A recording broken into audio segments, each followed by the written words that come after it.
Iraan misaayilaa fi dirooniiwwan iseetiin cinatti ulaa Hormuz kan to'annoo ishee jala jiruun addunyaa doorsifti. Viidiyoo kana keessatti waa'ee ulaa kanaa, bu'aa inni qabu, biyyoota kam fa'aa kan inni miidhu, cufuu dandeessi yoo cufame immoo eenyutu miidhamaa kan jedhu isin biraan geenya. Iraan masaanuuwwan ishee jechuun kan ibsitu US fi Israa'eliin haaloo ba'uuf biyyoota galoo galaanaa irratti haleellaa raawwatteetti. Sarara daldala boba'aa addunyaa kan murteessaa ta'e ulaa Hormuz ka to'attee jirtu Iraan wayita biyyoonni lixaa tarkaanfii gosa garaagaraa irratti fudhachuu eegalan ulaa kana cufuun doorsisti. Ammas sarara boba'aan addunyaa dhibbeentaa 20 ta'u keessa darbu kana cufuun dooniiwwan karaa kana darban haleeluutti jirti. Jeneraalli waraanaa Iraan biyyi isaanii cobii boba'aa naannawa kana keessaa akka ba'u hin eeyyamtu jedhan. Sababa Iraan haleellaa US fi Israa'eliif deebii kenniteen daldalli addunyaa guddichi kun jeeqamuun addunyaa irratti gatii boba'aa akkaan ol kaaseera. Ulaa Hormuz cufuun gatiin meeshaalee fi tajaajiloota garaagaraa addunyaa irratti akka garmalee dabalanis godha. Chaayinaa, Indiyaa fi Jaappaan dabalatee biyyoonni boba'aa baay'inaan karaa ulaa kana argatanii fi dinagdeen isaanii guddaa ta'e sababa kanatti guddoo miidhamu. Ofii ulaan Hormuz kan akkaan murteessaa ta'e kun maali? Eessatti argama? Ulaan Hormuz daandii murteessaa dooniiwwan biyyoota addunyaa keessa darbanii fi sarara boba'aan bal'inaan irra geejjibsiifamudha. Ulaan kun kaabaan Iraan, kibbaan ammoo Omaanii fi United Arab Emirates UAE'n daangeffama. Seensi fi bahi ulaa kana kiiloomeetira 50 qofa bal'ata. Bakka itti hanga kiiloomeetira 33 dhiphatus qaba. Ulaan galaanaa baay'ee dhiphina qabu kun biyyoota galoo galaanaa ta'an galaana Arabiyaan waliin wal qunnamsiisa. Ulaan Hormuz dhiphaa ta'us baay'ee gadi fagoodha. Kanaaf taankaroota boba'aa ulfaatina akkaan guddaa ta'e qaban baachuu danda'a.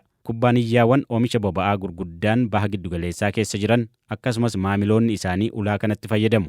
Jaarmiyaan odeeffannoo Inerjii Ameerikaa US Energy Information Administration EIA jedhamu bara 2025 guyyaatti boba'aan barmeela miliyoona 20 ta'u ulaa Hormuz keessa darbaa akka ture ibseera. Kun ammoo daldala waggaa Inerjii doolaara biliyoona 600tti tilmaamama. Boba'aan kun Iraan qofarraa miti kan argamu. Biyyoonni galoo galaanaa kanneen akka Iraaq, Kuwait, Qatar, Saudi Arabiyaa fi UAE'n boba'aa oomishan karaa kanaan gabaa addunyaaf dhiyeessu. Ofii ulaan Hormuz kun cufamuunsaa dhiibbaan inni addunyaa irratti fidu maali? Ji'atti dooniiwwan 3,000 ta'an karaa ulaa Hormuz darbu. Xiinxaltoonni akkuma doorsisi dooniiwwan karaa ulaa kanaa darban irratti geggeeffamu yeroon isaa dheeratuun boba'aa geejjibsiisuun rakkoo hamaa keessa galaa deema. Kun ammoo gatiin boba'aa addunyaa irratti akkaan akka dabalu taasisa jechuun akeekkachiisu. Jaarmiyaa gabaa Inerjii irratti odeeffannoo kennu Global Risk Management jedhamutti xiinxalaa gameessa ka ta'e Arn Lahman Rasmussen ammatti ulaan kun cufameera jechuu dandeenya. Namni ofitti amanamummaan karaa kana darbaa jiru hin jiru jechuun miidiyaa US michuu BBC ta'e CBS'tti himeera. Haleelamuu dandeessa, wabii hin qabdu yookiin gatiinis baay'ee qaala'eera.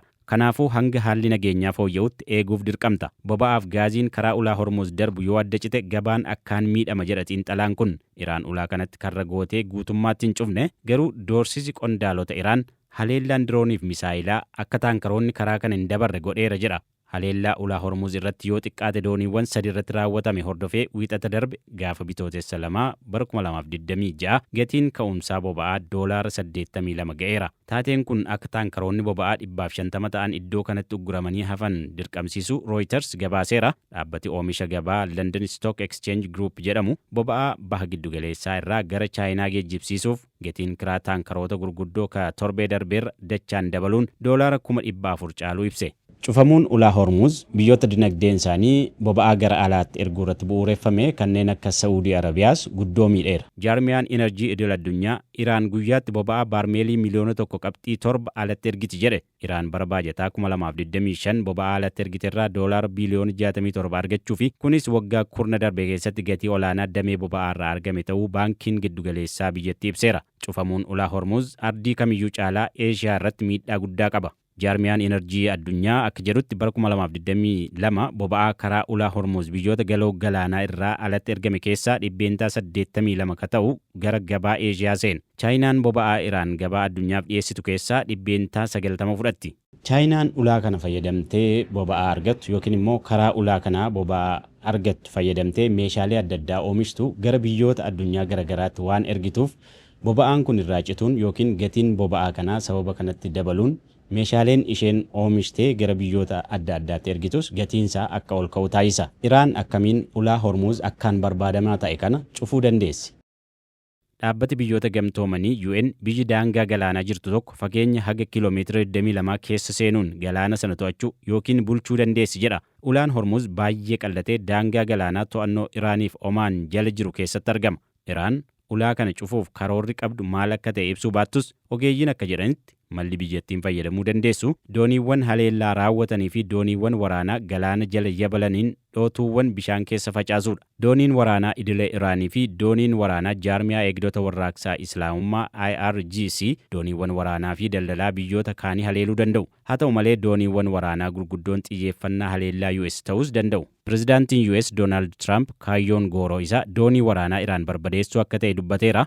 Dooniiwwan xixiqqoon Iraan saffisa olaanaan socho'an farra misaa'ila doonii waraanaa hidhataniiru. Biyyattiin dooniiwwan xixiqqoo galaanarra saffisaan yabalanii fi kanneen gariin galaana jala seenuun yabalan akkasumas dooniiwwan waraanaa galaana jala deeman hedduu naannawa kanaa qabdi. US duraan akkaataa yaa'iinsa geejjibaa yookiin tiraafika ulaa Hormuz akka haaraatti caasessuun to'achuuf humna waraanaa ishee fayyadamteetti. Xumura bara 1980 keessa yeroo waraana waggaa 8 Iraaniif Iraaq haleellaan wiirtuuwwan boba'aa irratti raawwatu waraana biraa Tanker War jedhamu kaasee ture. Kun ammoo doonii biyyoota dubbii kana keessaa hin qabne illee haleellaaf saaxileera. Fakkeenyaaf dooniin Kuwait boba'aa Iraaq feetee turte haleellaa kanaaf saaxilamtee turte. Booda dooniin waraanaa eegumsa cimaa gochuun galoo galaanaa keessa dabarsuu eegale. Inistituutiin humna galaanaa US akka jedhutti sababa kanatti dooniin waraanaa Ameerikaa galaana biyyoota galoo galaanaarra qubate waraana addunyaa lammaffaa booda isa guddaadha. Iraan ulaa kana cufuun dhaadachuu erga eegaltee turteetti doorsisi ulaa Hormuz cufuun wal qabatee dhiyaachuu erga eegalee bubbuleera. Sababa kanatti biyyoonni galoo galaanaa boba'aa oomishuun gara biyyoota adda addaatti ergan ulaa biraa yookiin sarara biraa barbaaduuf dirqamaniiru barbaadaas turaniiru. Ofii ulaa biraan sararri boba'aa irra imalu ka ulaa Hormuz bakka bu'u jiraachuu danda'a. Jaarmiyaan Enerjii Addunyaa Saudi Arabiyaan sarara guyyaatti boba'aa baarmeela miliyoona 5 dabarsuu danda'uu fi kiiloomeetira 1,200 dheeratu qabaachuu ibse. Biyyattiin kun kanaan dura yeroof ujummoo gaazii fayyadamuun boba'aa jigitaa dabarsaa turteetti. United Arab Emirates ammoo boba'aa ishee galaanaa alatti oomishtu buufata galaanaa Fujeeraa ka galoo galaanaa Omaan irratti argamutti qunnamsiisteetti. Kunis guyyaatti boba'aa baarmeelii miliyoona 1.5 dabarsuu danda'a. Haala kanaan boba'aan sarara biraa ulaa Hormuz irraa adda ta'een geejjibsiifamuu danda'a. Garuu kun ammoo guyyaatti dhiyeessii boba'aa baarmeelii miliyoona 8 haga miliyoona 10 hir'isuu danda'a.